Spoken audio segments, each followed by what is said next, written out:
महसूल मंत्री राधाकृष्ण विखे पाटलांनी बाळासाहेब थोरातांना आव्हान केलंय।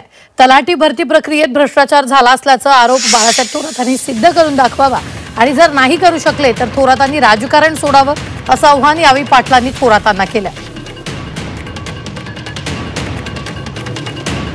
मोठी बातमी आपण आत्ताच्या क्षणाची पाहतोय ती म्हणजेच विखे पाटलांनी बाळासाहेब थोरातांना यावेळी आव्हान केलंय।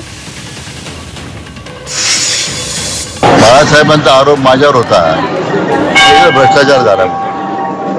मी त्यांना आव्हान केलेलं आहे की साईबाबाच्या मंदिरापुढे या, मंदिरामध्ये या आणि समोर हात ठेवून सांगा की विखे पाटलांनी त्यात भ्रष्टाचार केलेला आहे। नाहीतर मी कालही सांगितलं की मी राजकारण सोडून देईल किंवा जर तुम्ही माझ्या संदर्भात भ्रष्टाचार सुद्धा करू शकला नाही तर तुमचं राजकारण सांगण्याची तुमची तयारी काय, हे माझं अजूनही आव्हान त्यांना कायम आहे।